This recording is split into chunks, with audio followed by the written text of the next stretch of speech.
How's everybody doing? Miguel Washington here. Thank you for joining me. Another episode of my podcast. A funny thing happened on my way to success. A podcast that focuses on entertainers, comedians, magicians, singers, dancers, ventriloquists, you name it, who have been on the grind for a lot of years. And it's inspired, the show is inspired by Jerry Seinfeld's Comedians in Cars Getting Coffee.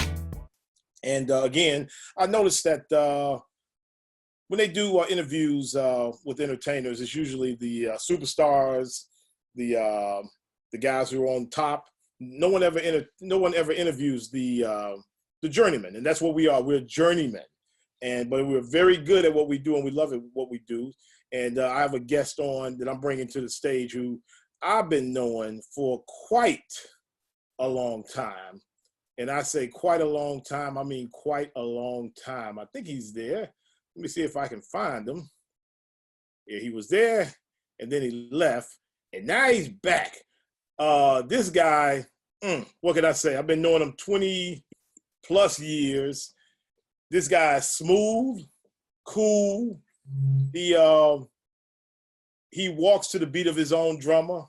He struts the way he wants to strut. He does his show the way he want to tell it. And I don't even know if he can hear me right now. I can see him. He's so cool. He just gonna sit back and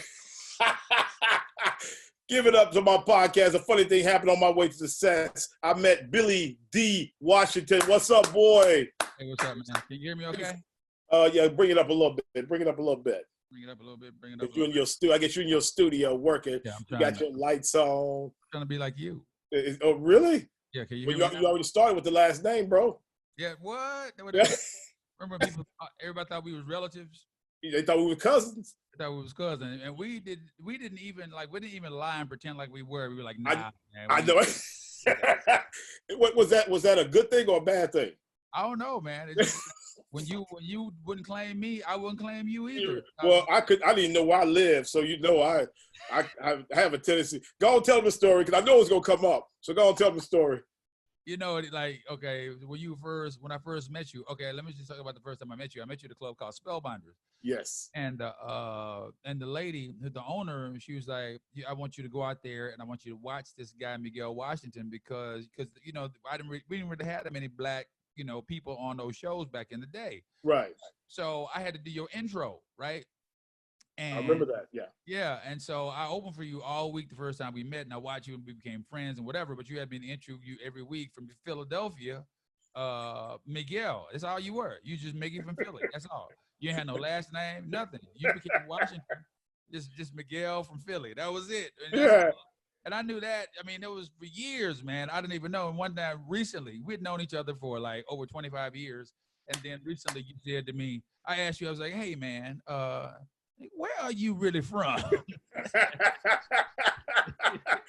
And I told you the reason why I did that, for whatever reason, back in the day, for me anyway, I'm not going to say for everybody, for me, people respected comics from the East Coast. Right. More than if you say Dallas, because I was coming to Houston to perform. Right. If you say Oklahoma, like, oh, you're just Oklahoma. But if you say Philadelphia, like, oh, we got East Coast. Yeah. So I became Miguel from Philly, and you know I had to stop because people from Philly was coming up to me and said, you know, you ain't Philly. Because when I started the cruise ship, I used to say Philadelphia, from Philadelphia, and they'll say what part of Philly, and I said South. What high school you go to? What high school you go to? George Washington Carver. Because every black neighborhood had a George Washington Carver. Yeah. So Billy, man, we've been knowing each other. I gotta say, 25, at least 26 years. At least 25 years, because that happened when I first started. When I was opening, like when did you start? When did you start on the road? Bro, I started like full time in like 90. I mean, not full time, but like really taking it seriously in like 1990. So that was 30 years ago. Okay. So I may have met you in like maybe 91 or 92, but like 92, I was already featuring. Right. Well, Yeah. I didn't start headlining Spellbinders until I think 93. No, you were featuring that week. Oh, okay. It was me and you and the poor soul, whoever had to close that show. I don't, you know what? I tell you what, we don't remember who he is, but he remembers who we are. I know that's right. That happened to me one other time. I'm not going to even mention the headliner's name. Are you familiar with a comedian named Mark Reedy? Yeah, with the throat thing. Right, out of Chicago. I was opening. He was featuring it, and Mark is a killer. Yeah. And it was a headline. A female had her own TV show, and we destroyed the room. Yeah. It was so bad, Billy. I was open. I would go up at the end of the show and say, "You guys have a good time." The third night, this guy said, "Until that bitch got on the stage." After that, the owner said, "Listen, just." Hello.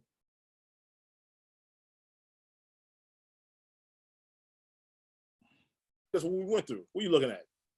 You froze for a second. Okay, that's that internet connection.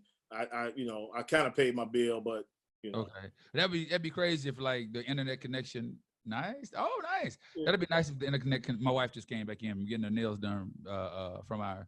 Wait a minute. Yeah. Get her nails done. You mean she went out? No, dude. Our neighbor. We didn't even know our neighbor has a salon. We didn't even know about it. She got the whole thing. Just like yeah. Okay. Oh, no, but go ahead with your story. I'm sorry. Yeah, you have a very close neighborhood if y'all just finding this out. Oh yeah, no, it's actually my neighbor's wife's daughter, and he's been married for like 2 years. Really, really super nice people. We just don't. Right. Know. Yeah. Right, but they used to get mad. I don't know. I just had an interview with another African American comedian, Derek Cameron. You know Derek? Who? Derek Cameron from L.A. or from San Diego. You familiar with Derek? Derek Campbell? Cameron. Oh yeah. I've never met him, but I know of him. Yeah. Okay, yeah.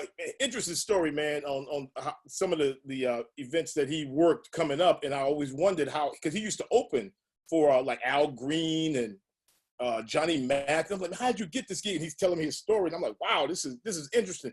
This is one of the reasons why I wanted to do this podcast, is because remember, we've been knowing each other 25 years, but I really didn't know you, kind of like Bernie Mac said. I know him, but I don't know him.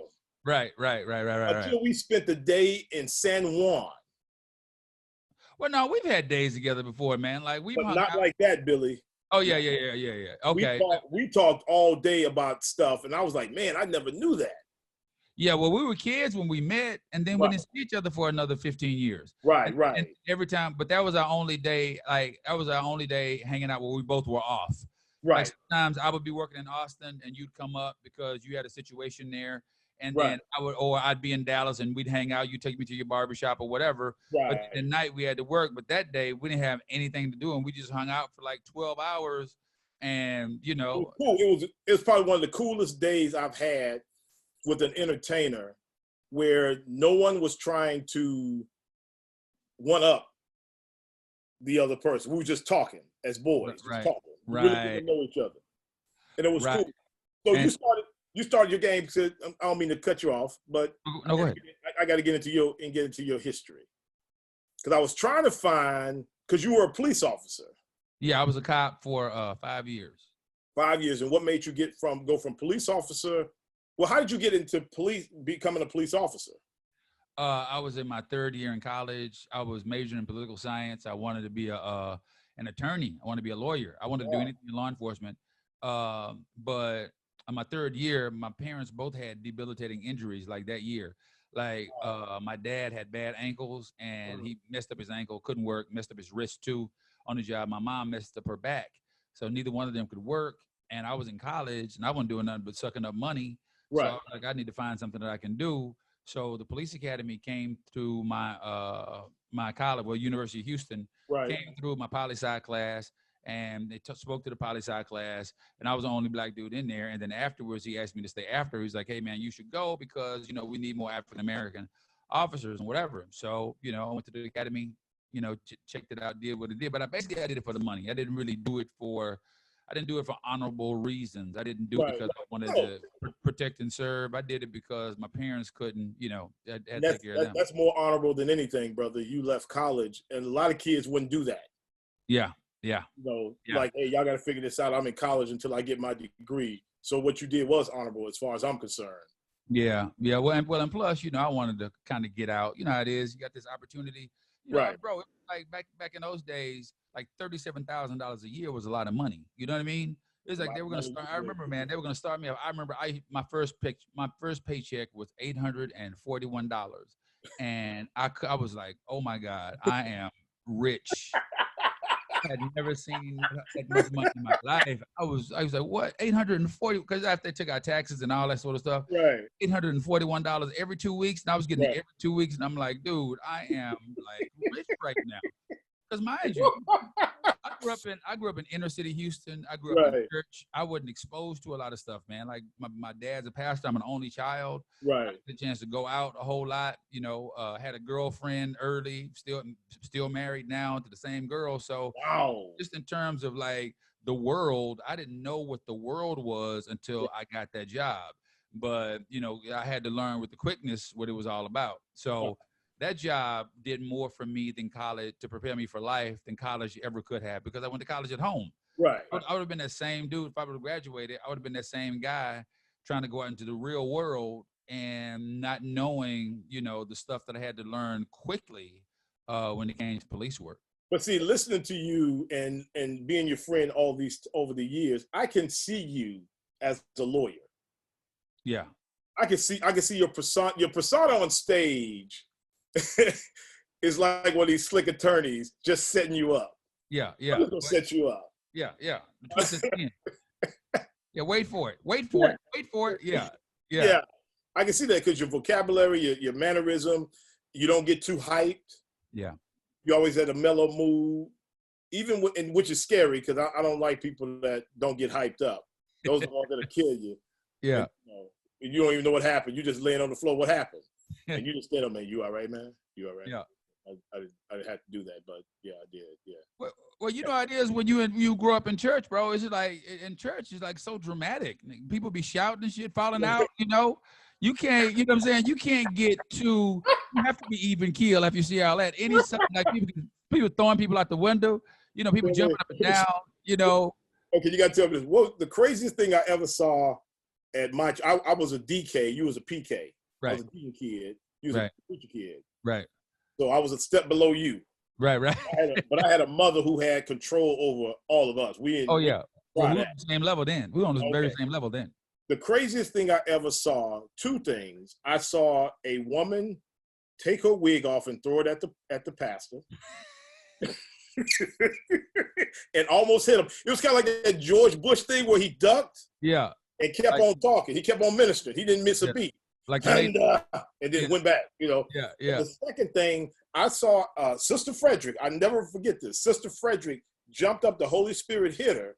She started running full speed sideways and ran into the wall and put a huge hole in the wall and fell out. They had to call an ambulance and everything, man. I'm sorry, Amalam. Amalam. Yeah. No, dude, but you right. So you see all that trauma. You know, you see people like if you see somebody in real life just be walking and turn a flip, like other people will be like, "Wow, that's incredible." Like, nah, I thought that every Sunday and Wednesday night. Somebody just pass out and fall on the floor, and then people just walk past them. You can tell that's people that grew up in the Baptist church. Exactly. You just ignore them until they, decide they're gonna get up, or when the Spirit, releases them or whatever. Right. But so I was never traumatized by stuff. The only thing that traumatized me about police work that sort of permeated into, this career was racism of it. You know, I always thought, if I'm the police, you grew up black kids. They got the ultimate respect. Matter of fact, you're afraid of them. They're like, okay, they're this authoritative figure that can kill you. It's like a parent on steroids. You know what I mean? It's like that type of authority. Like, bro, it's like, I'm gonna kill you, but these police officers will do, I never heard that analogy. A police officer, parents on steroids. It is. It's like a parent's authority. You know what I mean? On steroids. It's like, okay, if my mama will whoop me, but this dude can kill me. And so you have the same, you have the same sort of reverence for them. And I was brought up to respect the police. My parents were civil rights people too, but they would still respect the uniform and all that sort of stuff. So I grew up with that. So when I became one, I thought that people would treat me the same way, that with the same sort of reverence that they did. Well, not really reverence, but respect at least. Right. That, man, bro, they didn't nothing. They didn't give a shit about their uniform. Nothing. Right. That means nothing. No, it meant nothing. No, they didn't care. I mean, black people, white people, nobody cared. I mean, there are people. I mean, and you hate to use this phrase, this terminology, because it's so it's relative. But when you talk about people who were raised right, you just don't know what raised right means. Because raised right can mean something for some people, but for our purposes here, you know exactly what I mean when I say raised right. So people raised right, then they call you sir, they whatever, do your thing. Ain't nobody got to bow down to me. Hey man, look. I'm trying to figure out what's going on here. Exactly. I need everybody to spread out. I just need you to listen to me right now. Right. The people who are raised right, they would do exactly what I was telling them. The other people, what you here for? Right. Why you got on that uniform? Yeah. Oh, you just Uncle Tom. Oh, you just going for the man. Now, bro, I'm a dude here trying to figure out why you got a knot on the side of your head. That's all I'm trying to figure out. And if you keep messing with me, another one gonna have on the side of your head. On the other side. Right. Okay. First of all, I'm gonna say this, Billy. I'm gonna ask you a question: how you transitioned the police, your police knowledge, your police tact, your police skills to your comedy. Because apparently you didn't do it well when it came to lighting. Dude, you are in the dark. Am I? You are in the dark. See, I'm like, does he not want to be seen? But no, see, I have my piano in my back room. Can you hear it? Okay. Uh-huh. Can you hear it? Yes. So I have it in my back room, and I wanted to, you said we were going to talk about music. And so, absolutely. And so this is where I play back here. So I'm sorry. Let me try to adjust. I have a light. I can give me a little bit more light on you, because you. Okay, well, bring that light down. Oh, hold up. Hey, give me 2 seconds. Let me turn something on. Give me 2 seconds. I'll just edit all this out, because that's why I didn't want to do live, because people don't understand live stuff. They don't prepare. And it's a sunny day in Houston. Man, I done turned off everything. Can you see? That's a little better. All right. That's a little better. But cut that light back. That light on you was pretty good. The one that you have in front of you. Okay. It helps that shade where I guess the trees are coming in. Yeah, the trees are coming in. Yeah, the shade from trees. That's a little better. The other one was like, man, I couldn't see you at all. I was like, what is he just? I didn't know if you scared you was gonna the police gonna come after you. I ain't know. I left. Yeah, man. Yeah, sorry about that. Nah, dude, this is. No, don't worry. No worries. I can move the whole situation. You're good. Right. You're good. So, how did you, when you transitioned from police officer, you're good, Billy, really. You're good. It's a lot better now. All right, I'll go. How'd you transition from policeman to comedian? Okay, the real story is, at the time, my best friend was a drug dealer. And dude, we would just get up my water, man. You know, it's weird, like being a cop and hanging out with a dude. Like, we had these two separate sets of friends. Like, and each set of friends, each different set could be detrimental. Like, my friends could be detrimental to him. Right. His friends could be detrimental to me. Right. So we just find ways to hang out. So we do some music and stuff sometimes, and whatever. But he had found this comedy club, man. He auditioned for this comedy club called The Comedy Place, and I was still a cop and whatever. And he wanted me to come out and see him because they had selected him, and it was our first all black comedy club in the state of Texas, and one of the first in Southwest United States. Okay. And so he wanted to me to come out and see him because he was, going to do a set, 5-minute set and whatever. Okay. So, dude, I went out there and I thought it was going to be something, the first open mic, people invite you out there, you think it's going to be something. He's like, man, this is going to be a real comedy show. I thought it was going to be packed. I thought you were talking about his show. I'm going to get to that part. Okay. I thought it was going to be packed. I thought everybody was going to be hilarious. Right. I got out there and, man, it was like me and 6 other people in the audience. And it was him. It was like a showcase set, and everybody was like him because everybody was auditioning for The Weeknd. Right. Okay. It was the audition. Okay. Yeah. So, when I saw him up there, I was like, what people have told me, I have a good sense of humor. I could always rank on people. Remember that? Like, yeah. That was my thing. I could find that thing about you in a second and go, hey man, what's up with your ears? Or whatever it is. So I knew I could do that. So, after that, this is like 89 though. Right. So after I saw him, I was like, man, I'm gonna go and write some material. So I came back and I started, coming weekly to this little showcase thing. Right. Wouldn't probably be nobody there. It was cool. I didn't really gravitate it. I just did it to hang out with him because me and him was cool. And that was the only time we could hang out and drink and whatever and be like, we ain't got to go to his spot. I ain't got to go to my spot. It's just like another usual spot. But I liked it then, but I just wasn't ready for it at that time. So I quit for like 6 months, came back like at the end of 1990 and loved it, went to the Laugh Stop. I came back to that club, did a lot of stuff there, ended up headlining there, got my big break from there. Here's the deal. If David Alan Grier hadn't got In Living Color, I probably wouldn't even be a comedian right now. Because what happened, what happened is this dude, do you know who E.L. Gibson is? Yes. E.L. Gibson, very funny dude. Remember he would stutter off stage? Yes. And then on stage, he wouldn't stutter at all. Right. Really good material. He had been doing comedy for a minute. David Alan Grier was opening for the Temptations, and they were coming through Texas at the end of the year, New Year's Eve thing. It was going to be Houston, Austin, and it was going to end in Dallas. So the promoters came to Houston, came to the Black Comedy Club and says, hey, I had this act, David Alan Grier, who isn't going to be on it. He had to lead a tour because he got this TV show on. He got this TV deal with Fox. Right. Like, well, we're going to look for somebody. So the owner of the comedy club said, I have a couple of headliners I want you to see. EL was one of them. He's like, I think EL is going to be the dude for your thing. Gotcha. So earlier in the day, he called me up. He's like, hey, Billy, you want to come and talk about some of that cop stuff that I did, because I want you to open up for EL. Okay. So so in the story went, I did my thing. EL did his stuff, had a great set and whatever. But for whatever reason, he came in, told me to stick around, told me to stay around after the show was over. I stick around, and then the owner told me that they wanted me to do the thing. And he wanted me to do 20 minutes. I had about 5 minutes at the time. Time to stretch, baby. Time to stretch.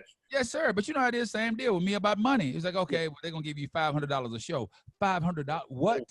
Yes. $500? Yeah, For 20 minutes? 20 minutes, $500. Yes. Like, okay, so back then, all right, remember that was good money, right? Yes. And then after that, in our careers, in that middle chunk, you're like, $500, I ain't doing it for that. Right. Now, you be like, $500. I do an hour, Right. But yeah, man, I did Houston, which was an audition, and then they told me that they were going to keep me for the other two cities. So I did Houston, Austin, Dallas, and then when I came back, I gave them my 2-week notice. Wow. So that was quick. Oh yeah, man. I mean, it just like I just knew what it was. It was just like shopping. It's like when you find that shirt, you know what I'm saying? So you ain't got to go to all the malls. Like, hey man, this is the shirt that I want to wear. Once you see it, I shop that way for furniture, for cars. Right. Once I see it, I don't have to go anywhere else. You don't have to go anywhere else. And so after that, man, I mean, a friend of mine had a private investigations firm that I worked part-time until I could, really get some dates and stuff. Yeah, because there's always going to be, when the beginning, it was always those dry spells. I did temp work. Oh, yeah. Yeah, I did temp work a lot. Yeah, man. Well, fortunately, he had this private investigations firm, and they did a lot of, they did insurance investigations. So it was a lot of surveillance. Right. It was decent money, and they worked around my schedule. So anytime, and most of the time it was during the week. Right. I would have to surveil because, they would say they couldn't work during the week. So on weekends, it wasn't no big deal. So I was still, and a lot of times, I would work cases in Texas, working during the day. Around that time, man, they had rooms all over Texas. Remember, like you can go to any city, Tyler, Waco, it didn't matter. You could find a comedy night somewhere. Who else had rooms all through Houston? Danny Martinez. Oh, Marty Schilling. Tribble was back here around then, but even in independent bar gigs. Yes. Like you can go and ask somebody, like, hey, is there a comedy thing in your town? Yeah. And they'll tell you exactly where to go. Yep. Now, you've been married for how long now? 32 years. How did your wife, when you said, hey, I'm turning in my badge and going to be a comedian, how did she respond? Not well.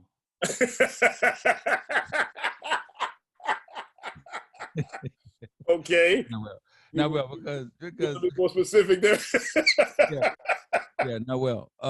Because my daughter was an infant When I told her, I came home and it's like, I just don't want to, because you have to realize though, dude, it's like I was under a lot of pressure at the police department. Yes. I was gonna hurt somebody, man. I mean, like with the stress and I mean, not them, but just like my peers, like other cops, because you know, I don't do well. That's why I never pledged a fraternity, because I don't do well with that whole initiation crap. Right. That's not my thing. You know, you don't get to, oh well, we just, you know, hey, this, you know, that whole deal. I don't know how you treat people like this, but you know, there's an archetype of person that thinks that everybody knows how they are.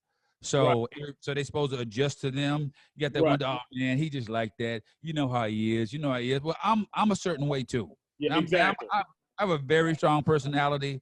And dude, if I'm not messing with you, if I'm doing my job, hey man, you know, there's no reason for you to initiate me. Right. I ain't going through that crap, because my initiation is going to be more difficult, because they would integrate this racial component into my initiation. So everything was black, Negro, color, got all these jokes. Right. And then one time it came to a head, and you know, which is a whole nother story for another time. But anyway, so I'm just tired of all that, man. I was tired of that. I was tired of arresting black people. I was tired of being disrespected by black people. Right. I was tired of, I didn't like this person who I'd become, who would like get like really handsy with white people that I didn't like. Right. You know, I would like grab them and shake them up and put them against the car and all that kind of stuff. And I would see cops that would do that before, and that was never me. But I'd come to a point in my life where I was gonna really like hurt somebody. Who was that? What was that movie? Remember the movie? I think it was Traffic. Yeah. Where he told them, you know, the rookie cop got upset with, I can't think of the actor's name, for basically doing something wrong. And he said, just wait.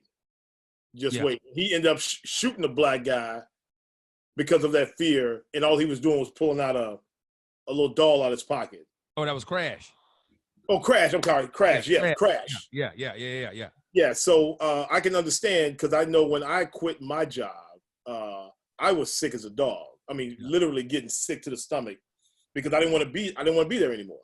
Right. And I thought I had the support of my then wife at the time. Mm-hmm. But I realized over the years, I mean, I was bitter about that. You know, I felt that she said I gave up on her. I said she gave up on me. But that's a tremendous pressure to put on. And I had two sons at the time. I had two sons. My oldest son at the time was 7, and my youngest son was just had turned 6. Mm-hmm. So now you have a father, black father, leaving to follow his dreams, to go on the road to be a stand-up comedian. Yeah. Now around all our friends, it's all gravy. Around family, it's all gravy. Yeah. But when I left for that first 4 weeks and came back, everything changed. So you said she didn't handle it well. I mean, like she didn't handle it well just in terms of the initial shock of it, but but eventually, because I was able to be successful at it like really early in my career. Right. You know what I mean? And I would sell her on the fact that me being gone on weekends and me being there during the week, and what a good deal that was. And plus, that saved us a lot of money in babysitting and whatever. Plus, we moved next door to my parents. Right. So she didn't have like the burden of like just being there with the kids all the time by herself. See, that's a good sales pitch. Oh yeah. But see, I'm gonna be here on the weekends. I mean, I'm gonna be here during the week.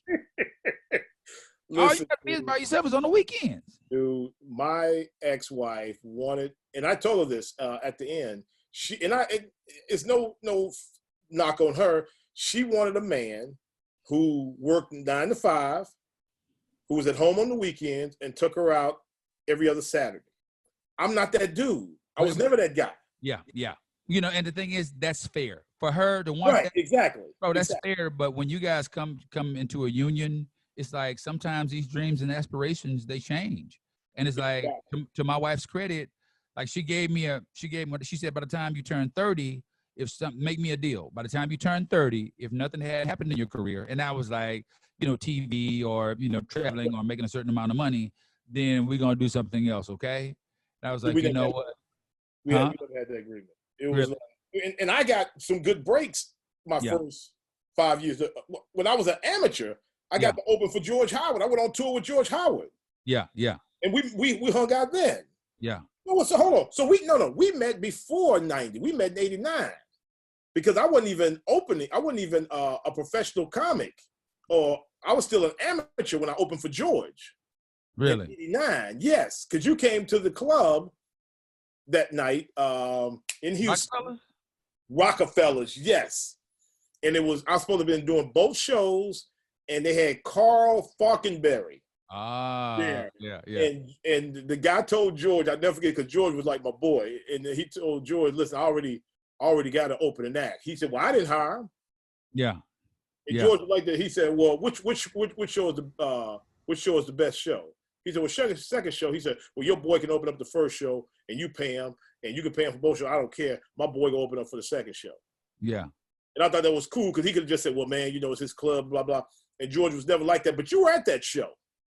Was I? I remember that. Yes, you was at Rockefellers that night. I remember that. Yeah, because I used to work there too. See, I didn't know you played music. And that's another thing I learned, that you went to Kashmir. Yeah. That's the thing I didn't know. For those who don't know, Jamie Foxx did a documentary. What was the name of it? Thunder Soul. Thunder Soul. And I did not know anything about Kashmir High School, and I was so intrigued. And when we were hung out in San Juan that whole day, right? I said, man, what high school did you go to? And you said Kashmir. And I said, hey, man. You said, yeah, I came in the year after Props left. Yeah, I was there the year after he left. But the legacy still continued, and he was still there all the time. Right. Oh, okay. Yeah. But it was a magnet. It was beyond a magnet school back then, because it was like, okay, like the magnet schools, they would vet you and before you get in. Like it was hard to get in, right? Oh, okay. But when you got in, you could stay in. That was the magnet school. That was HSPVA. Okay. But with Kashmir, it was easy to get in, right? Okay. But they would kick you out. They had just too much competition there for people. You know what I'm saying? It's like, oh yeah, you come. Yeah, man, you have to prove it. So you start off, man. I played trombone. I played all over brass, trombone, baritone, and tuba, and I played the piano. And man, but trombone was my main instrument. Okay. But when I got there for jazz band, we probably had 30 trombone players. Ooh. Like you'd have 5 or 6 people sitting for every part, and then eventually, as the month after month after month, either they couldn't make the rehearsal schedule, either they couldn't keep up with the stuff, either they were making too much mistakes. So before you know it, you got 2 people on every instrument. By that time, everybody want to play first, like you switching out. But there's this competition constantly because, you want to be the dude to play on the closing song or the opening song, but you don't want to be the dude to get left. Right. And eventually you got to come up with your own devices so you can get that chair by yourself, know? Right. So I'd be doing extra work. So the thing is, I played some piano in jazz band too. Okay. So like my bless his soul, man. His name is Dominique Henry. He was a keyboard player. He liked to play xylophone too. So I was like, hey man, why don't you play some more?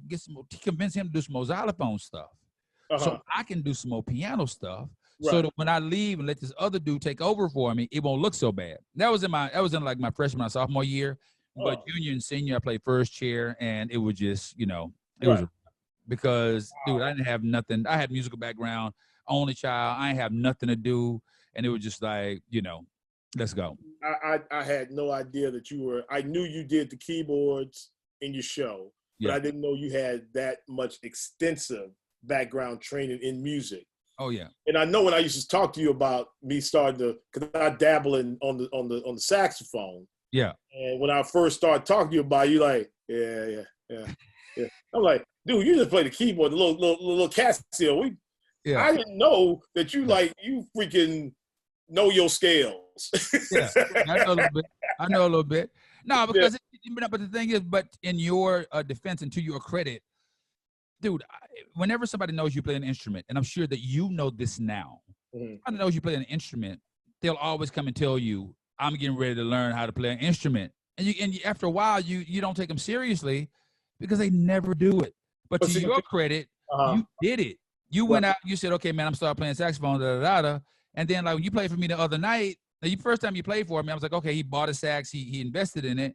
And then every time we talk about it, you'd ask me some stuff about it. And then like when I heard you the other night, I was like, yo, you have really grown, man. I mean, you are like a legit saxophone player. I mean, ain't nan one of us like, we couldn't have made it back in the blues days and whatever, back in the group joints, but still, you know, we can make the funk. Yeah, if you somebody more than me. You more than me. If somebody was in a pinch, it's like, hey man, we need somebody that can come here and we can do this gig. I'd go, hey man, I got my dude Miguel in Atlanta. Give him a call. That he can put together some charts. You put together some charts for him. Give him a couple of days. Yeah, he can fill it for you, whatever. And I never thought that you'd get to that level, because most people don't. They go, well, I just started. I get. Yeah, man, I just bought a little keyboard. I'm gonna start playing, and then I want you to show me some stuff. And I want to slap people when they say, I want you to show me some stuff, because they you can show people stuff, but they never practice it, and you just spend all your time showing them stuff. And they don't work on it. You just wasted your time. Here's the difference between me and you. Now, when I first thought about getting the horn, I told the late, great George Howard, and he just laughed. Yeah. And he said, I said, man, won't you help me out? He said, dude, I don't, oh, okay. I'm going to use his exact words. Nigga, I don't help people. I don't teach people how to play music for a hobby. Yeah. Yeah. And I said, okay, I get it. You're a professional. I shouldn't even ask. It's kind of disrespectful. So, when I've always wanted to play, always wanted to play. Music should have been the thing that drove me. My parents couldn't afford to give me an instrument. So I played sports because it was the cheapest thing to do. Right. And I had reached a point in the road where it was that fork.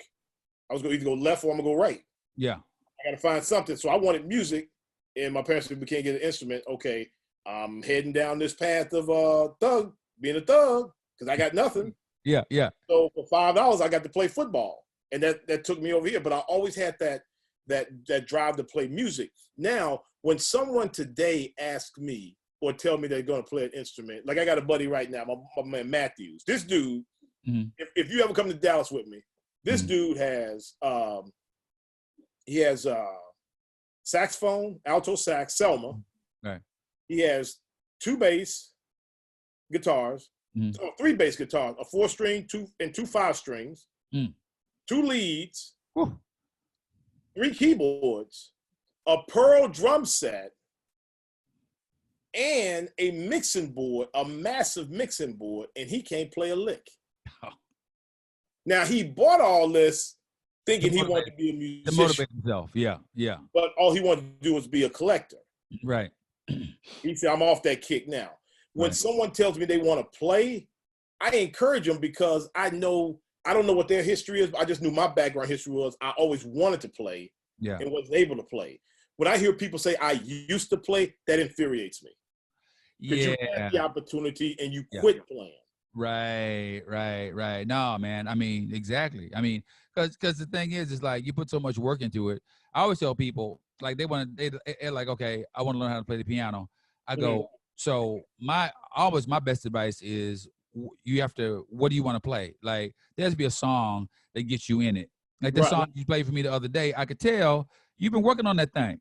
And then it's like learning a new computer program. It's like learning a whatever. You just learn other stuff as a result of learning that. Yes. You learn before you know it. Whatever the song is, you learn it on piano or saxophone or whatever. As you're learning it, your fingers are you getting the muscle memory in your fingers. Your dexterity is starting to develop. All this stuff is starting to develop as a result of what is motivating you to want to play. Like, so people say, I want to play. Well, why do you want to play? Oh, well, I think it's cool. Well, no, dude, you don't want to play. Same reason for comedy.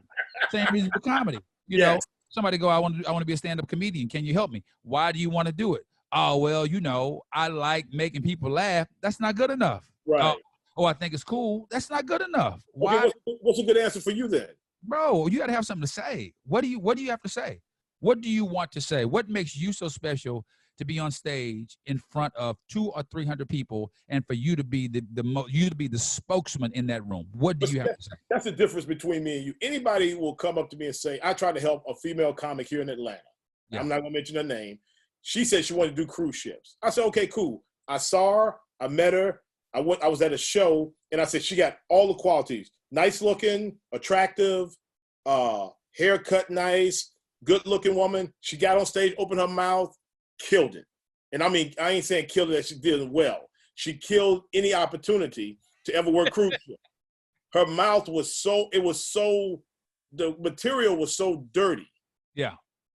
And I said, if you want to work cruise ships, you need to learn first thing you need to learn how to write jokes. I said, because you got everything except the material. Right, I said, I'm not going to write your show for you, but I'll teach you how to write a joke. Right. She said, well, how do you write jokes? I said, well, tell me. I said, the best thing to do when you start comedy, talk about yourself, because nobody can take that away from you. Talk about your life. Right. So tell me something about you. She said, well, I'm a single parent. I said, how many kids you got? She said, I got 2. She got a 22-year-old daughter named, I can't think of her name, Stephanie, and I got a 10-year-old son. I said, that's your first joke. She said, what's the joke? I said, you introduce yourself, tell them you're a single parent. I have 2 kids. I have a 22-year-old daughter named Stephanie, and my 10-year-old son, we just call him Oops. Yeah. She said, oh, that's funny. I said, okay, tell me something else. And she told me something else. I said, that's your second joke. She said, what's the joke? I said, are you not listening to yourself? Yeah. You have to listen to what you're saying and just twist it a little bit. Mm-hmm. I helped her with 5 minutes. I said, just next time you go on stage, take this 5 minutes and work it. This is what I do. I'll help you. Then I'll give you an assignment. Mm-hmm. And if you don't do it, then I'm done with you. Right. And then that what happens. Well, they cut my time. I didn't feel it wasn't enough people in the room. Wasting your time and you wasting my time. Right. Young comics don't understand the grind. Like you said, the first comedy show you went to, 6 people in the audience. Yeah. That was common for us when we first started. Yeah. If we had more than 10 people, it didn't matter if it was the comedians or not. We were just happy to get on stage. Yeah. I used to drive from my job at lunch from downtown Dallas to North Dallas, which was a 15-minute drive. Now, understand, I only had 30 minutes for lunch. Mm-hmm. I made the drive in 10 minutes, got on stage, did 5 minutes, got back in my car and drove back just to get on stage. Oh, yeah, definitely. That's what you have to do. Yeah. Music, exactly. Comedy, any entertainment. Well, I mean, but the thing is like the people who have the right motivations, I think they're the people who can actually build a career out of it. I mean, I think the motivation has to be layered. It can't be just because, I think I'm funny, because that wears thin quick, because those people that you invite out, to see your stuff. Or no, go ahead and make your point, because this is going to be a long point. Well, what I was going to say is I don't think I would have been able to articulate why I wanted to be a comedian, because I wanted to be like Eddie Murphy. That was it. Yeah. That was it. So if that's not shallow, I don't know what is. No, dude, that's saying a lot. Like if you want to be that dude, if you come on, man. That's like learning. It's like saying I want to learn how to play the piano because I want to learn how to play In the Stone. I love In the Stone. I want to know how to play it on the piano. Right. That's a lot. It's a lot. Okay. Like if you want to be like that dude, that means you want to be that cool. You want to be that polished. I mean, he had great jokes. He did impressions. Right. Whole deal. If that was your motivation, that's a cool motivation. But I'm just talking about dudes that just want to do be on stage to just pick up women. Oh man, well I didn't know. You get free drinks. I go on stage to get free drinks. Oh, yeah, I just get on stage. I don't really write nothing down. I just let it happen. Put a few drinks in me. How many times you heard that? Give me a few drinks. Right. This motherfucker up. You tear it up all right. Get throw up. Right. Yeah, man, but my motivation has always been because when I started off, man, like I started in this black club, right? And within 6 months of me taking it seriously, I had a credit. You had your George Howard credit. You remember back in the day, those credits would take you a long way. You open for somebody, my God. Yes. Because what happens as a result of you opening for them, like back in the late 80s, early 90s, what would happen? They put your name on the radio, right? Yeah. George Howard would come to every time I do Rockefellers, whoever would come through town. No, when I did Temptations, whatever, I was on the radio in Houston, I was on the radio in Austin, I was on the radio in Dallas. So who was this comedian coming to town doing this thing? So I had credits, but when I had to develop in my formative years, like when I did that tour, I wasn't really ready to work, but I had to like develop an act at the white clubs just because that's where everybody was going. That's where they had like full crowds on open mics, and that's where people were competing. Right. So then my perspective kind of changed, Miguel, because like then I wanted to compete with the white dudes. You know why? Because like the white dudes, they thought that black comedy was novelty. You know, they thought it was, you know, they would patronize us. Oh yeah, well, you know, that dance you did. Show me how to do that dance you did at the end of the. Oh, Right. okay, but dude, I'm really like actually trying to say some stuff on stage that you guys don't listen to. One of my first closers, like I would listen to those dudes, man. I would study the templates, not the material, but just like the framework of what they would do. And I would say to myself, you know what? I'm gonna be able to do that better than them because I'm gonna come up with some stuff that's gonna be better than that because I like the way they look at me. Keep in mind, they ain't know nothing about me.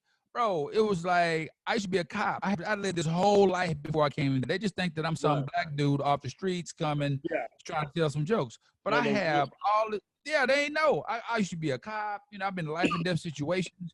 You know, I've toured with the Temptations, and I'm coming to this little funky ass open mic night, and I'm signing up for it. But you don't know me, but you treat me like you do know me. Right. So that was just more motivation. And then, like the older I got, and the more I matured as a comic, it wasn't like the white comics that I wanted to challenge, man. It was these white people.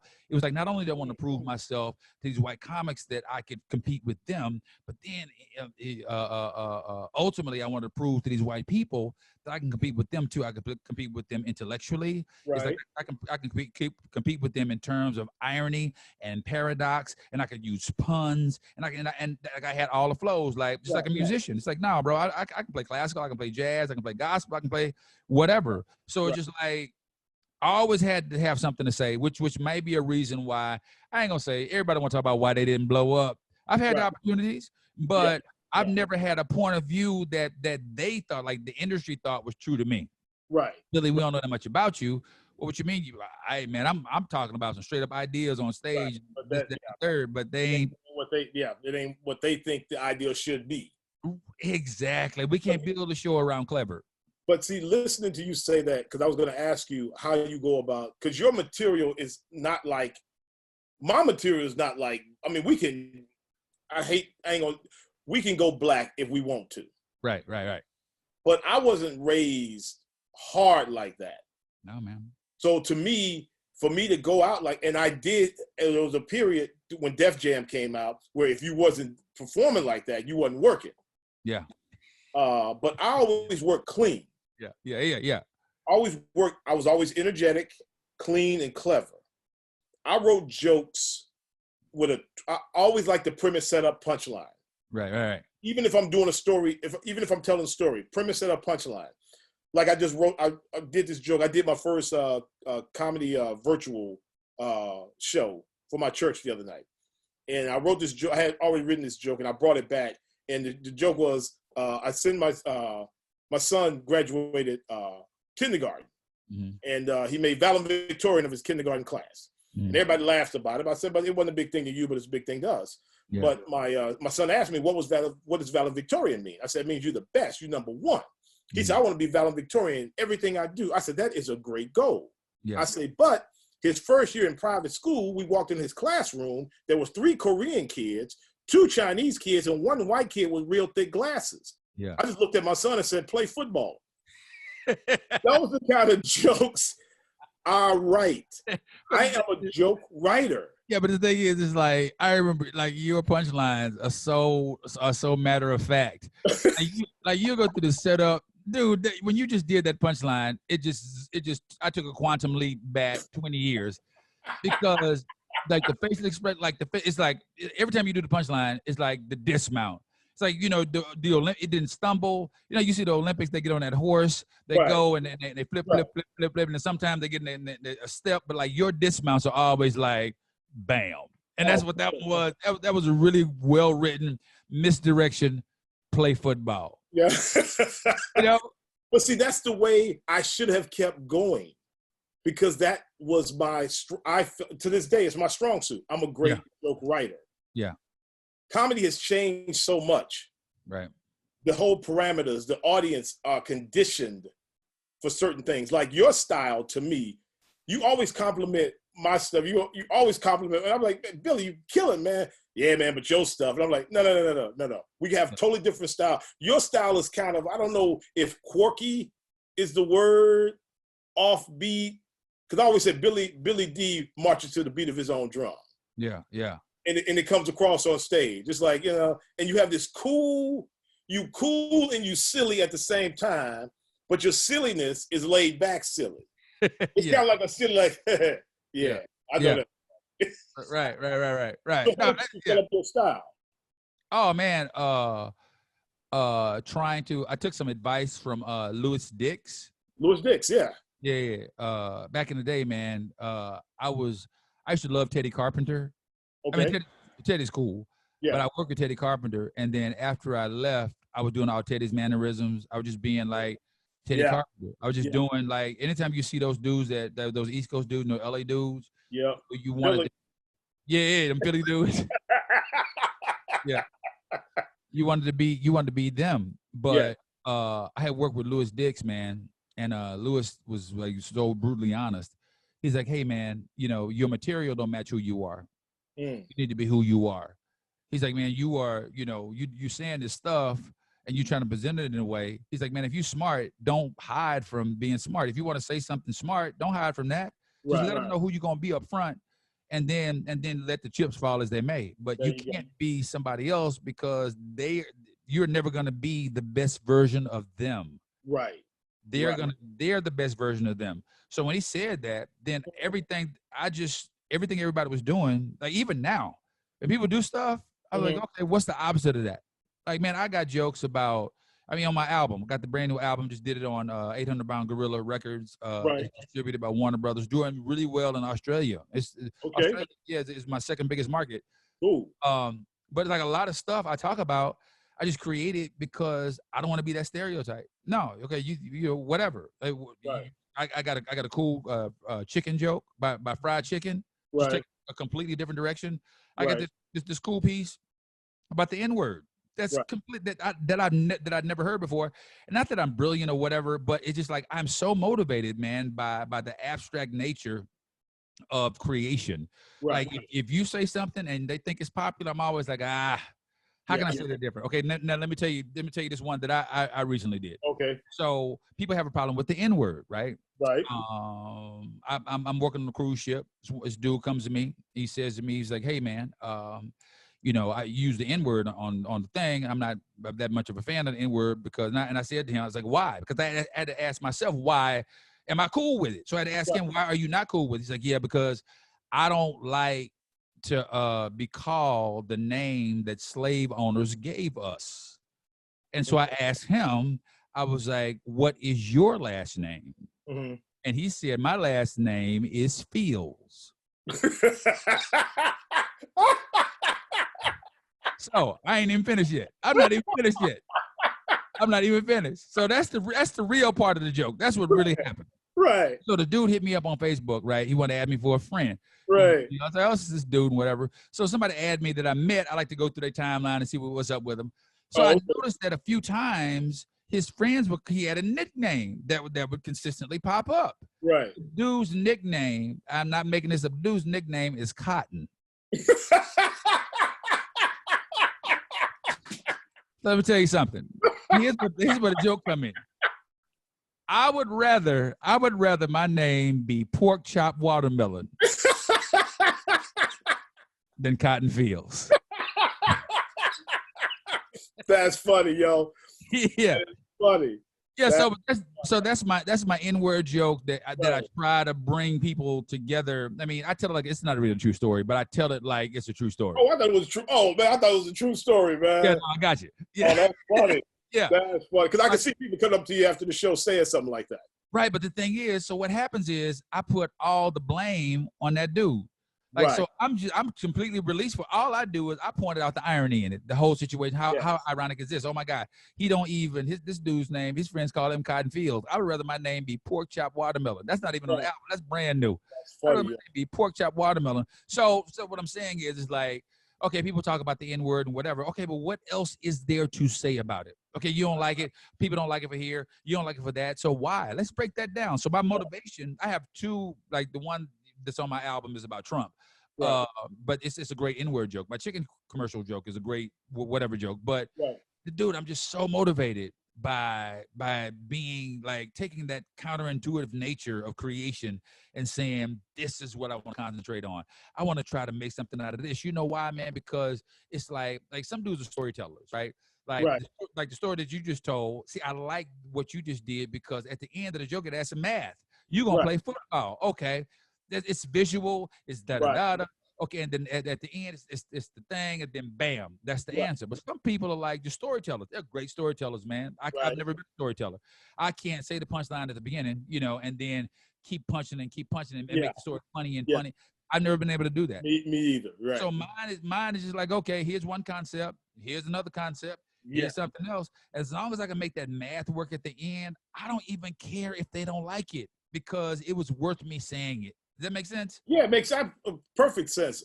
But for me, and I wish I could think like that, because I was talking to another comedian, and I said, in analogy, I put comics and rappers in the same analogy. Yeah. Because they want everybody to be like the audience. So I was talking about the audience, and we start talking about material. The audience, Black audiences, if you're not NWA, then you're not Black enough. Oh, man. Oh, you're not Black enough. And I try to tell people, there was NWA and there was Will Smith. Yeah. Both of them rapped. Yeah. They just rapped about totally different things. Right. I am the Will Smith of comedy. Yeah. Yeah. Not knocking anything from NWA. And here's the thing, I never got you from Philly, baby. So who else you gonna be? Come on, man. In Yeah, West Philadelphia, you was born and raised. That was North Philadelphia. Oh. I try to tell people, don't, just because of the color of my skin, put me in a certain category, because all rappers aren't the same. Okay. But they're successful. Yeah. Just as successful. And I didn't get the whole NWA thing to go off the past real quick. I never got NWA because I never experienced that. Right. When I saw the movie Straight Outta Compton, I understood everything they said. Right. Then I became a fan of NWA. Right. Because if you haven't experienced it, you don't get it. Well, and plus it's different for dudes who've been bullied like when they were kids. Yeah. And like, it's like, man, I don't have no allegiance to these niggas because right. It's the same archetype that would beat me up when I was a kid because I wasn't hard enough. So hey man, I'm sorry that I got, but fuck them. You can edit it out if you want to. And it's not like Black people. Right. And the thing is like based on that concept that you said, it took me like when I do urban gigs, you're like, oh, well, Billy can't hang. Yeah, back in the day I couldn't because I would never tell them where I was coming from. But based on the conversation I had with Dix, I have a brand new opener. I tell them, listen, I'm announcing my retirement from the pursuit of real niggerdom. I'm tired of pursuing real niggerdom. I can't do it anymore. Right. I show up on time, places. I got my credit cleaned up. You know what I'm saying? I know my father. So I'm tired of being like, some of my best friends are real niggas. I just can't. I've realized that I can't be, and then I go into and it's fine. But the thing is, it's like, and some people think it's a cheat. Oh man, you had to say it at the beginning. Nah, dude, that's called being a professional. That's being real. That's being real. Yeah, because I can't be nobody other than who I am. But the tides are changing, especially on cruise ships, man. Oh yeah. Dude, you do some of these ships. I mean, see, you work the fancy cruise ships. Now I work for Carnival. You work them fancy, long name, the Princess Dahlia of the Grand American Blue Diamond, we be like the Glory. like the Denzel Washington movie, Glory. Yeah, we gonna be on the Glory. Ain't that about a bitch? Yeah. It be having two syllables. We on the Spirit. They got a gay ship called the Sunshine.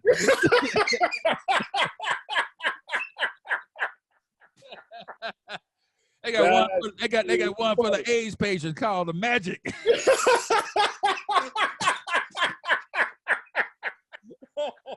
Boy, bro, I'm not editing any of that out. That is funny, brother. That is, man. But it's different though, because like sometimes you get those ghetto cruises. You get them. You don't do 3-day cruises. Yes, I do. Oh, really? On Royal Caribbean, yeah, I do. Okay, well, see, on Carnival 3 days, bro, it's totally different. Nigga, it'd be stab wounds and it'd be bullet wounds, stab print. Man, look, everybody got on flip flops, long white socks, and basketball shorts. On formal night. On formal night. Yeah. Tank top, grill, the whole thing. And then the thing is, you got to get. And the thing is like you could take it to them because like I'll disarm them. I go, yo, y'all trying to be hard. There's a bunch of dudes on here trying to be hard. Hey man, everybody know y'all had to walk through a metal detector to get on here. Right. Ain't nobody got nothing.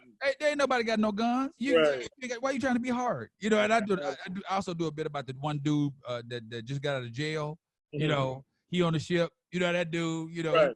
he looking around, he fully clothed, you know, all day long, man. That dude got on, he got on khaki everything, khaki pants, he got on a brown khaki shirt, you know, socks with flip-flops.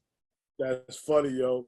Yeah, man. But it's been an evolution, dude, and I'm so glad that you and I have, like, if you think about all the hundreds, if not maybe thousands of just Texas comedians started out with us, man. When you talk about especially black comedians, I could probably name 150 black comedians that started, that had worked when we worked.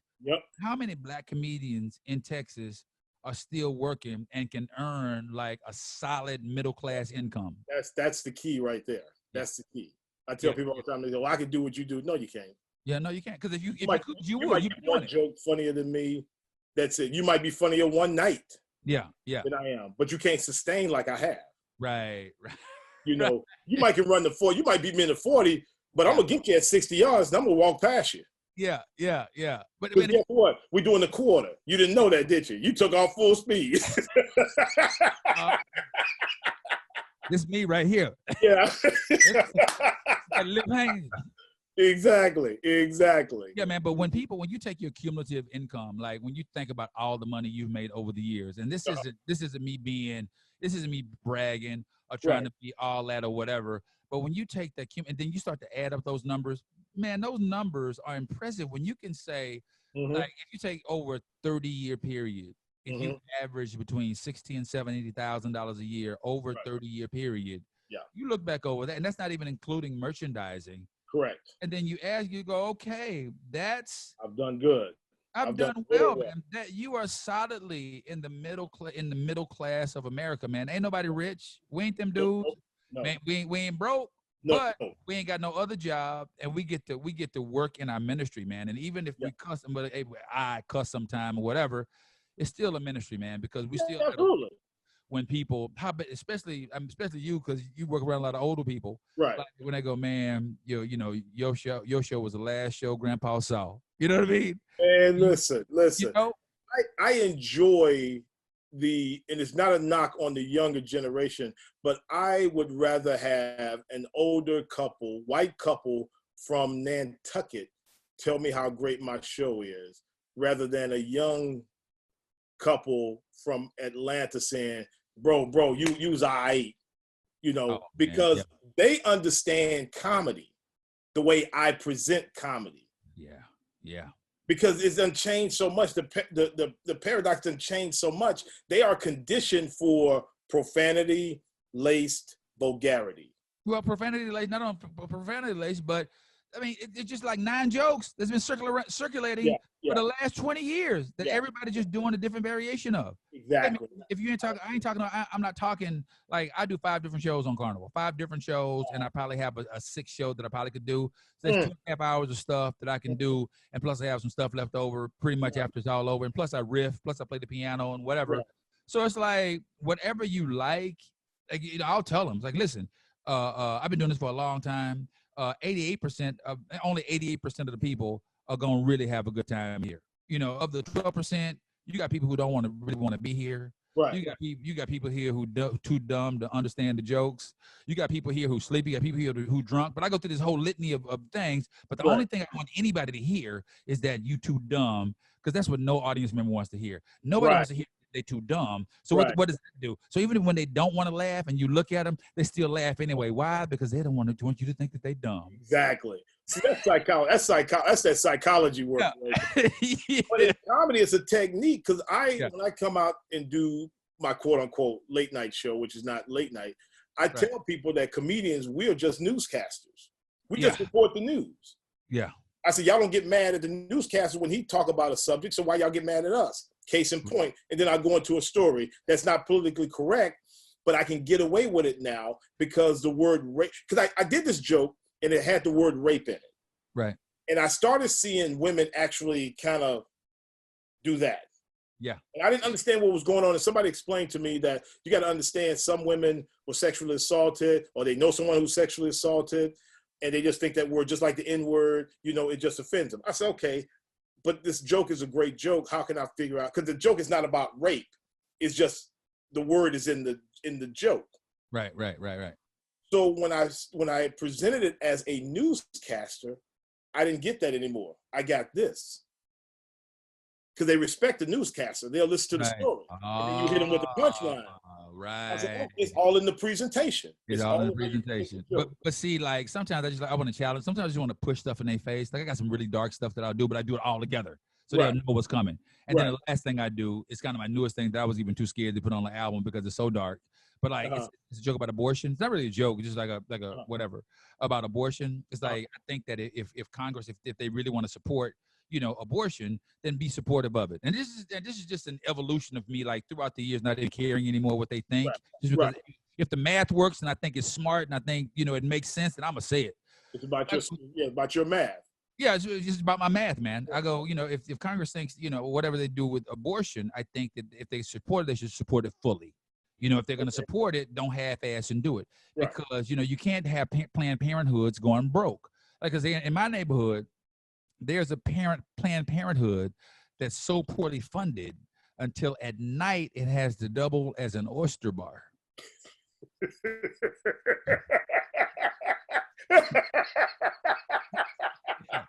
I don't even care. I don't care. They groan, they moan, but the thing is, when you look at it, you're like, okay, fetuses do have a similar texture as oysters. The math works. Oh, Billy, tell me where they can pick up your album, man. Your CD, your DVD. No, my album is everywhere, bro. Anywhere you album. Yes, it's an album. It is an album. Yes, an album. Yes, yeah. Anywhere you stream your music, Apple, iTunes, anything, Spotify, Pandora, it's everywhere, man. So it's called the Washington Post. Washington Post. The Washington Posts. The Washington Post. Because most of the jokes are about stuff that I post in social media. Oh, okay. All right, cool. Yeah. So let's do this music thing real quick. I want to hear you play a little bit. You got to give me a little. Yeah, we got time. I booked this one for an hour and a half because I knew you was gonna run way past, and we still ain't got into the meat of comedy. Okay, I got this looper, dude. I got this track I want you to hear. Wait a minute. Okay, let me hear this track. Can you hear it at all? Yeah. Okay, that's not the track. Okay. How you gonna say? Can you hear that? That ain't it.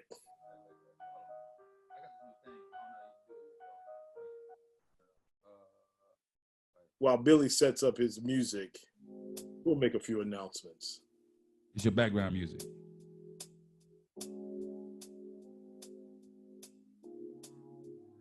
Smooth and classic, 105.7 KRN. Can you hear it? It's Mickey's World. Bringing sultry sounds from Atlanta, Georgia.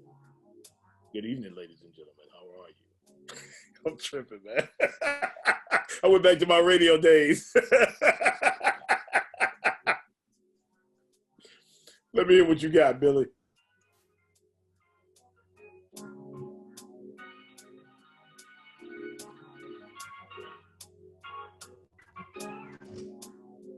Taking this to church.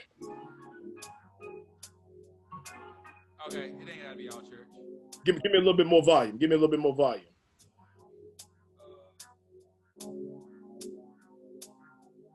I want my audience to get the full effect of it.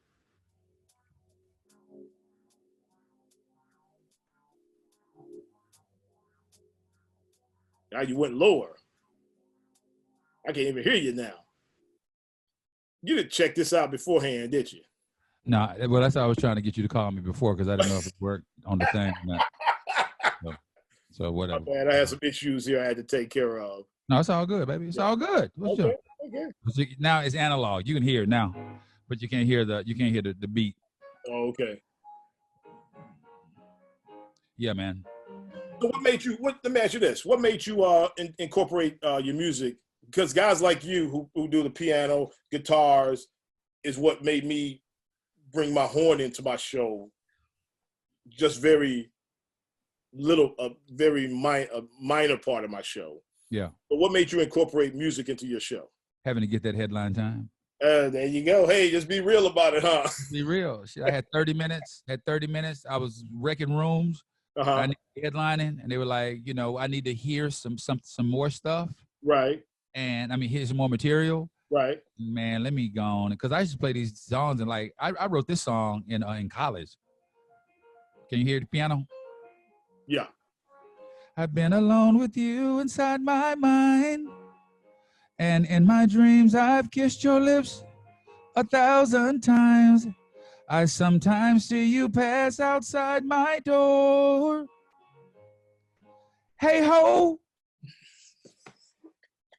Man, I wrote that in college, dog. I wrote that in college. So I was like, I just bring a piano and just do some of the stuff, Right. just make up some stuff and whatever. And back in the Rockefeller days, man, boy, that was, hey, bro, that's cutting your teeth, man. You all this creative stuff I'm talking about right now, all this, you know, couldn't do none of that back then because they wouldn't listen to you unless it was punchline, or you had to keep them going. So man, I'd be getting up singing. I used to do this thing about the national anthem. I used to do this. They had a piano on stage. Like I remember when I opened for Brian McKnight, I did this parody of "One Last Cry," and it was Oprah Winfrey singing "One Last Fry," and I had to actually okay it with him to do it.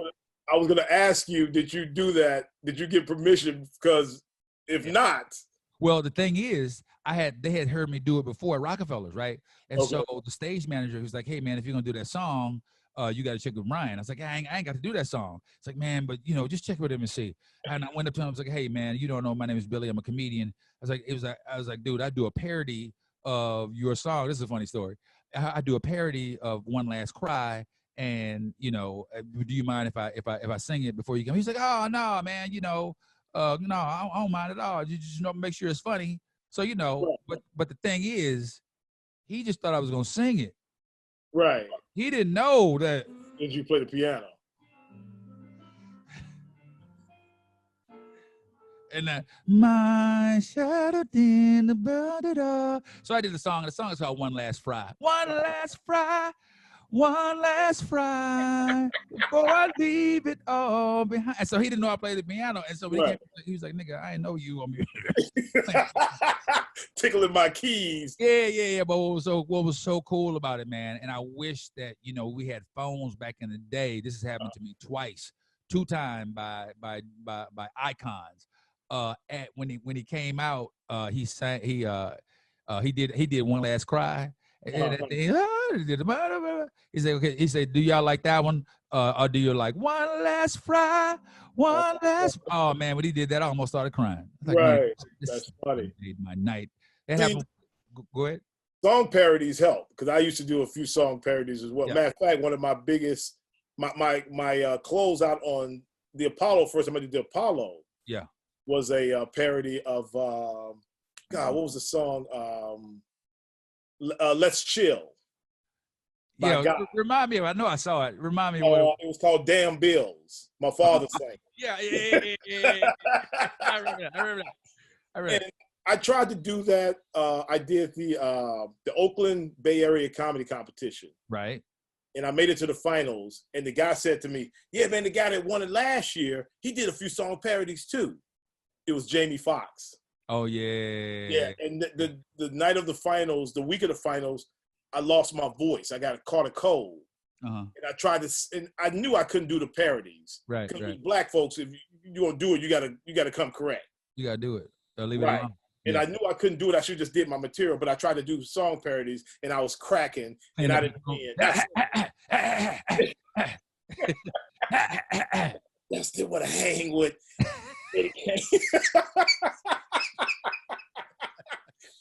So yeah, the parodies work, man. I haven't done them in, you know, I see impressionists do them. Yeah. Like yourself do them, but. Well, I don't really do them anymore. Like every song that I do now, every song that I do in my act now is an original. It's like, you know, something. Oh, okay. Yeah. Just like rarely I'll break out "Hey Ho." And I'll only do that when the audience is there are a lot of couples in the audience, like, you know, just to make them, it just depends on my mood. But in terms of parodies, I don't do them no more, man. Just about, 90% of what I do it musically Right. is an original song. Well, that's cool because you have to step away. The thing I tell comics, even us on the ship, you have to do something to separate you from the other comics. No, dude, that's what I was telling you earlier, man. That's why my deal. That's why I've been able to sustain for so long. Is because I think that I'm able to say stuff that other people don't say. And I got these bits. I got my cop block. You got that one bit. Hold on, the one. What's the big one, man? The one about the run the tape back. Oh, let's go to the tape. Let's go, man. Let's go to the tape, bro. That money. That is like literally a million, if not multi-million-dollar bit. Like you can't. You know what I mean? It's like when you come up with a thing with a piece, like just like my problem solve thing, like being a cop and whatever. Man, it's like you can like quantify how much money this is gonna make. And the thing is, if everybody is doing it, it ain't gonna make that money. Exactly. Because and that's what I tell guys when they start doing comedy: go against the grain. Quit doing what everybody else is doing. If you want to stand out, if everybody else is dirty, be clean. You're gonna stand out. Exactly. Well, that's gonna be lost, man, because these dudes ain't trying them. They trying to out dirty each other, man. Yeah. You're hitting the ceiling now. You're hitting the ceiling. Creativity can keep moving forward. Yeah. Dirty hits the ceiling and it stops there. Exactly. I got a cruise ship joke that I do. It goes like this. It goes I say this song is called Stupid People. It goes, overboard, why don't you jump overboard? Splash, splash, splash. If you go to the buffet 9 times a day, overboard, man. And you know what? I got about 6 verses. I spread that. I have overboard bracelets. No, that's funny. I'm gonna do overboard T-shirts. Dude, bro, it's like the thing that the people remember. It's my, you don't understand. I ain't scared of you, motherfucker. It's my Bernie Mac. That's my own ships. Right. They be like, oh man, you gonna do overboard? Yeah, nigga, I'm gonna do it.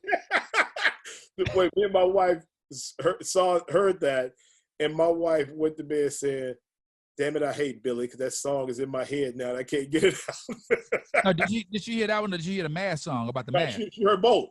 No, she heard that we heard it on was it on YouTube? Yeah, it's on YouTube. We heard it on YouTube. Yeah. Overboard. Yeah, she was laughing. She said, and all that night she kept saying, and I'm trying to get some. I'm like, splash, splash.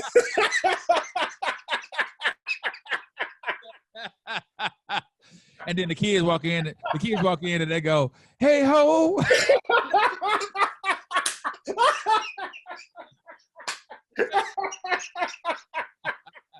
Boy, you stupid, man. Oh so, man. Hey, before we wrap this up, man, I gotta ask this question, man. How do you feel? What do you think will happen with this Corona thing and us being off of work, away from the ships? First of all, where were you when it hit, and how you think it's going to end, or the next level is going to be? I think that we should all prepare for a new world order. I think things are going to change significantly. Mm-hmm. I think that there's going to be a more of an appreciation for the arts. I think that the concept of being liberal won't be as hack as it was before. Right. I think the concept of being conservative is going to be antiquated because people are going to live their life, man. Yeah. Dude, if this has told us nothing, man, if you just edited this whole cast to this next thing I'm about to say, I'm cool with it. If we learn nothing from this, we've learned not to take anything for granted. Absolutely. Because the thing is like you anticipate how everything can be taken away from you. Right. You anticipate it, but you never know what it's gonna look like. And then you don't anticipate when everything has been taken away from you, it's been taken away from everybody else too. Everybody else. Yep. And the thing is, it's like, you know, especially like with comedy and whatever. Dude, I mean, I'm telling you, I'm gonna tell you an idea I have after we get off here because I don't want everybody to be knowing what we're doing. All right. But like, I can't wait for it to be over. You know, I want these lines to be drawn. I want to be on the right side of history. I don't want to be on the let's go back to work too soon thing. Right. You know, I know everybody ain't saved money. You know, the government, to their credit, they're providing these ways for us to be able to save a little money, defer some stuff with no interest. And even if you have the money to pay it, I would recommend that you do it anyway, because that's just stacking for, you know, even if you don't have to defer, still defer, because you can save that money for when another rainy day comes along. Exactly. But no, dude, I just think it's the best of times and it's the worst of times, because I don't ignore the fact that people are dying. You know, it's the worst of times because people are literally dying. But it's the best of times because if you don't come out of here with something as a creative, then what are you doing? Exactly. If we don't come out of here, if we come out of here with just this, bro, we did this. Right. Exactly. You know, I'm writing a brand new play. I'm buying equipment from Guitar Center that I'm gonna take back in 30 days if I can't get it to work right.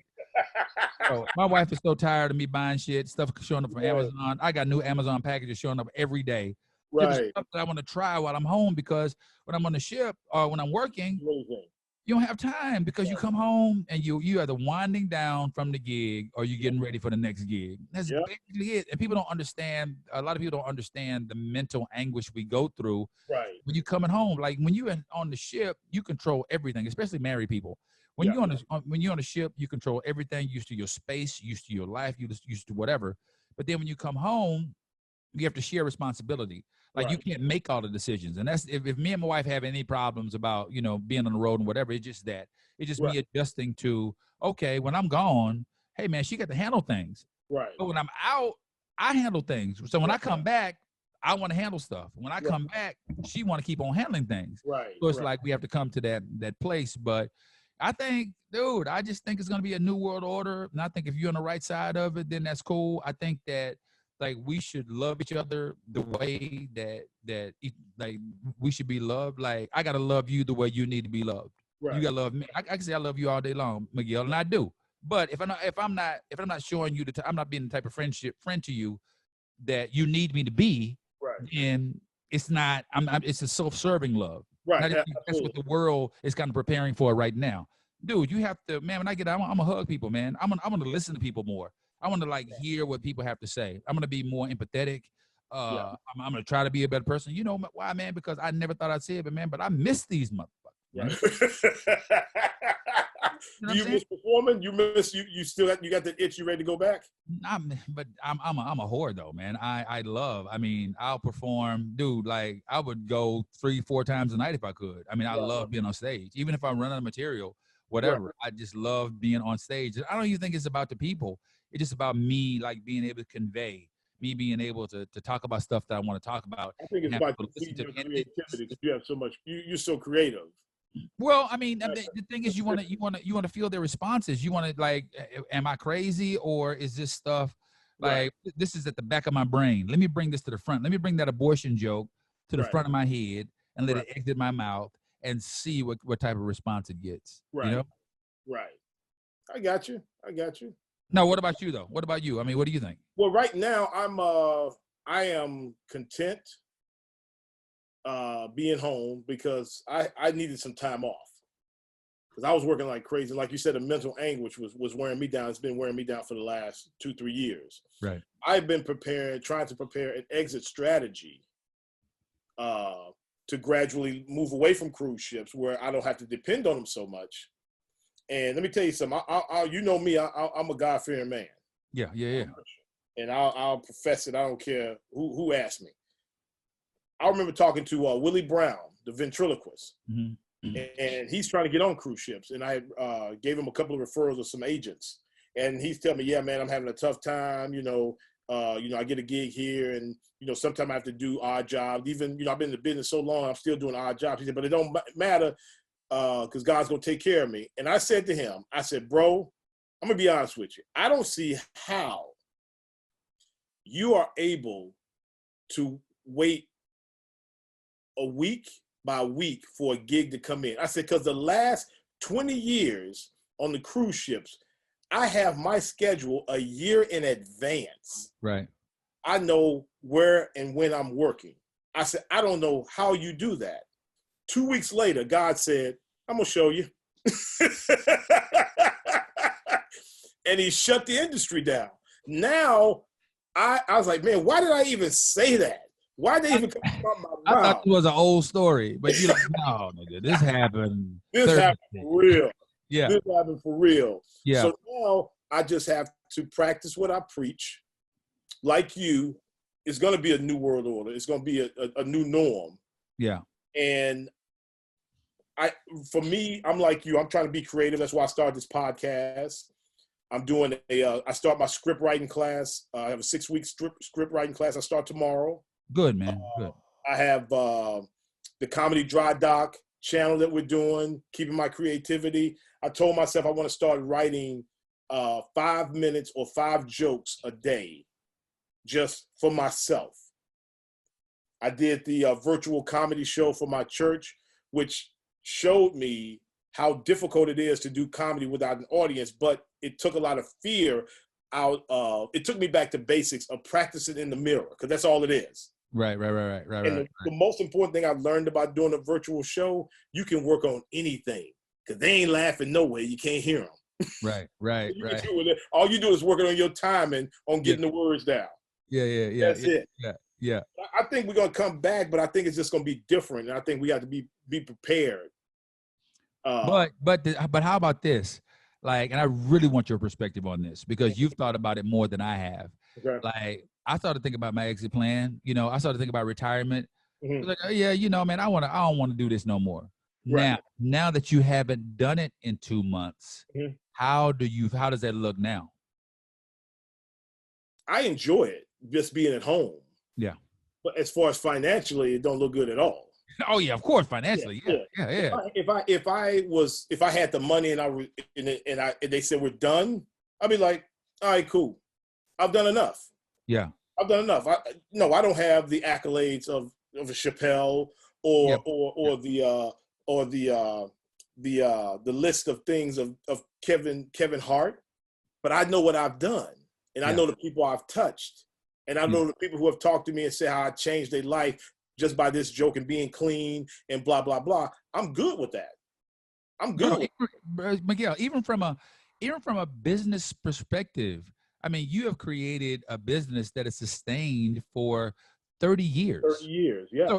So I don't care. Like, if you ain't never been on TV before, right? If you ain't never whatever, like, if you built a business where you are the employee and you and your wife, I mean, whatever, however y'all work that out, are the employees, and it's been able to sustain over 30 years, right? Bro, you have done it. You know what I mean? It's like people ask me about working cruise ships. Well, Billy, how do you feel about, now all this stuff is, you want a Netflix special, you're on these cruise ships, you need a special. Man, I'm good.